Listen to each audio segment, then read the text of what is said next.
चार वादळ आली म्हणून कधी सैनिक डगमगला नाही आणि तो आयुष्यातही कधी डगमगणार नाही. पैशाचा पाऊस झाला तरी सुद्धा सैनिक कधी पक्षाला सोडून गेला नाही आणि याच्या पुढे जाणार नाही. असे किती चिल्लर आले नि गेले, आले किती गेले किती उडून गेले, भराभरा संपला नाही आणि संपणारही नाही या शिवसेनेचा दरारा. नमस्कार, महाराष्ट्र टाइम्सच्या विशेष लाईव्ह मध्ये सर्वांचं स्वागत आहे. मुंबई महानगरपालिकेतील प्रभाग क्रमांक 194 चुरशीची लढत. माजी नगरसेवक समाधान सरवणकर वर्सेस निशिकांत शिंदे. निशिकांत शिंदे माझ्यासोबत आहेत. सर, कसं बघताय लढतीकडे?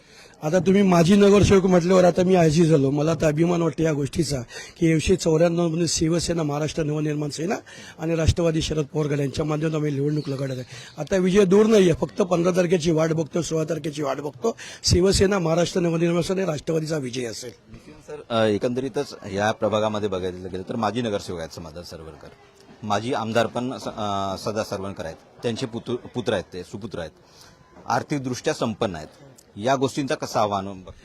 ते आर्थिक गुण, धनशक्ती संपन्न आहे, जनशक्ती संपन्न आहे. जनशक्ती आमच्या सोबत आहे आणि ही तुम्हाला दिसते आहे. हेच मोठं आव्हान आहे त्यांच्यासमोर. जनशक्ती संपेल आणि जनशक्ती जिंकेल. या निवडणुकीमध्ये शिवसेना फुटीनंतर आता तुमच्याकडे मशाल आहे, त्यांच्याकडे धनुष्यबाण आहे. चिन्हांचा काही तुम्हाला म्हणजे फरक पडेल असं वाटतं? चिन्हांचा फरक पडला असता तर आमचे अनिल भाऊ देसाई निवडून नसलेले, महेश सावंत निवडून नसलेले. चिन्हांचा फरक त्यांना पडेल, आम्हाला नाही. आणि आव्हान शिवसेनेसाठी मोठं नाही हो. शिवसेना आव्हान घेऊनच मोठी झालेली आहे. आज 50 वर्षाची शिवसेना आव्हान घेऊनच मोठी झालेली आहे. तुम्ही मूळचे वरळीतून आहात, दादरमधून तुम्ही निवडणूक लढताय. काही नेत्यांची नाराजी पण पाहायला मिळाली. या नाराजीकडे कसं बघताय? मी मूळचा मुंबईकर आहे, मी मूळचा भूमिपुत्र आहे. मी मूळचं माझी कर्मभूमी दादर, प्रभादी, वळली. मी गिरणी कामगारांचा मुलगा आहे, त्यामुळे मी गिरणी कामगारांचा मुलगा आहे. कोणाची नाराजगी अशी दिसत नाही. नाराजगी तुम्हाला दिसत नाही. नाराजगी कोणाची आहे? जे एकटे लढतात, ज्यांच्यासोबत कोणी नाही, त्यांची नाराजगी. आमच्यासोबत शिवसेना आहे, मनसे आहे, राष्ट्रवादी आहे आणि जनशक्ती आहे. आमदार महेश सावंत पण माझ्यासोबत आहेत. आमदार सर, कसं बघताय एकंदरीत लढतीकडे? तुम्ही सोबत आहात, निशिकांत शिंदेना साथ देताय. बघा, ही आम्ही 4 वर्षापूर्वी शपथ घेतलेली होती. त्यावेळी तर आमच्या खिशात चिल्लर होते. त्यावेळी आम्ही लढत देत होतो की यांना संपवायचं म्हणजे संपवायचं, आणि ती आम्ही शपथ पूर्ण केली. आमची अर्धी नाही, पाऊण शपथ पूर्ण झालेली आहे. 1% शपथ आता ह्या इलेक्शनला संपवायची आहे. म्हणजे आमच्या ह्या विभागाला शाप लागलेला आहे, त्या आडनावाचा शाप लागलाय. तो शाप आम्हाला पुसायचा आहे. ह्या विभागाला शिवसेनेच्या माध्यमातून गद्दारीचा स्टॅम्प लागलेला, तो गद्दारी संपवायचा आहे. ह्या भविष्यात शिवसेना किंवा महाराष्ट्र नवनिर्माण सेना कुठल्याही पक्षात गद्दार टिकला नाही पाहिजे, त्यासाठी ही लढाई आहे. तुमच्या निवडणुकीमध्ये, आमदारकीच्या निवडणुकी वेळेत मनसे वेगळी लढली, शिवसेना युबीटी वेगळी लढली. त्या एकंदरीत त्या निवडणुकीनंतर आता परत एकदा ठाकरे ब्रँडची फार मोठी चर्चा आहे. दोन्ही ठाकरे बंधू एकत्र येत आहेत, मन की बात करतायत. या गोष्टीकडे कसं पाहताय? किती फरक जाणवेल? नाही, बघा, दोन्ही भाऊ एकत्र यावे ही आमची मनापासून इच्छा होती. मराठी माणसांसाठी एक गौरवशाली ती बाब आहे की आज जी शक्ती मराठ्यांना एक शाप आहे की विस्कळीत होण्याचा. इतिहासकालीनपासून तुम्ही बघताय, महाराजांनी एकटवायचा प्रयत्न केला, पण काही प्रमाणात झाले, काही नाही. परंतु आता महाराजांची पुनरावृत्ती झाली आहे. 2 राजे एकत्र झालेले आहेत, त्यामुळे मराठी माणसांच्या मनाचा आत्मविश्वास वाढलेला आहे. बंडखोर उमेदवार सोनल पवार पण तुमच्या विरोधात आहेत. आम्हाला बंडखोर सोबत आहेत. कसं जुळवून आणलात सोनल पवार? या मॅडम, तुम्ही पुढे या.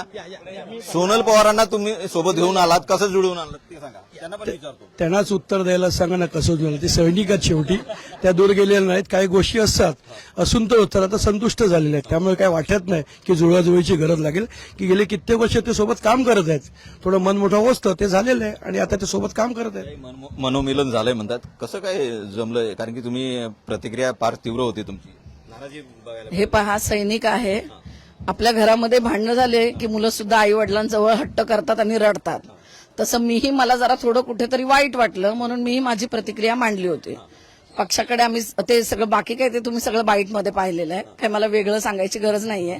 आणि हे माझ्या एका मोठ्या भावासारखे आहेत. त्यामुळे आज माझ्या पक्षाची पडती बाजू असताना मला पक्षासोबत उभं राहायचंय. एक सैनिक पक्षापेक्षा कधी मोठा होऊ शकत नाही. पक्षप्रमुखांचा आदेश हीच आतापर्यंतची आमची भावना आहे, याच्या पुढच्याही काळात राहणार. आम्ही भगव्यासाठी जगलो, भगव्याखालीच मरणारे आम्ही सगळे सैनिक आहोत. 4 वादळ आली म्हणून कधी सैनिक डगमगला नाही आणि तो आयुष्यातही कधी डगमगणार नाही. पैशाचा पाऊस झाला तरी सुद्धा सैनिक कधी पक्षाला सोडून गेला नाही आणि याच्या पुढे जाणार नाही. असे किती चिल्लर आले नि गेले, आले किती गेले किती उडून गेले भराभरा, संपला नाही आणि संपणारही नाही या शिवसेनेचा दरारा. मी एवढंच सांगून विषय सोडतो. तुम्ही आज प्रचार फेरी काढताय, लोकांसोबत संवाद साधताय, मतदारांसोबत संवाद साधताय, कसा अनुभव आहे? कुटुंबासारखा अनुभव येतो. शिवसेना एक कुटुंब आहे, निष्ठांचे असलेले कुटुंब आहे. शिवसेनेच्या माध्यमातून माननीय आमदार साहेबांनी जी केलेली कामं त्याची पोचपावती या मतदारसंघातून मिळते. नगर परिषद आणि नगरपंचायतीमध्ये तळकोकणामध्ये 25,000 रेट ठरलेला होता. पैशांचा पाऊस परत पडेल असं वाटतंय? इथे मुंबईसारख्या ठिकाणी पैशांची गरज नाही. मुंबईमध्ये असलेला सामान्य माणूस एकदम कौटुंबिक सौख्य असलेला माणूस आहे. त्याला पैशाची गरज लागत नाही, त्याला कुटुंबाची गरज आहे. ते कुटुंब म्हणजे शिवसेना आणि ठाकरे कुटुंब. शेवटचा प्रश्न आहे.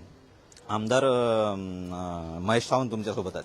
कसा फरक पडतोय, कसा प्रचाराचं नियोजन ठरतंय तुमचं? कारण की शेवटपर्यंत सामान्यांशी जुडलेले महेश सावंत आहेत, तुम्ही आहात, इतर परिवार वर्ग आहे तुमचा. कसा एकंदरीत नियोजन जुळून येतं? कुटुंबातला मोठा भाऊ जसं असतो ना, तो जे कुटुंब घेऊन चालतो तसं कुटुंब महेश सावंत आणि त्याचा पूर्ण परिवार घेऊन माझ्या सोबत घेऊन जात आहे. तो अनुभव माझ्या सोबत येतोय. सुनील शिंदेची साथ? सुनील शिंदे आणि महेश सावंत हे दोन्ही पण त्याच ठिकाणी आहेत जिथे निशिकांत शिंदे आहे.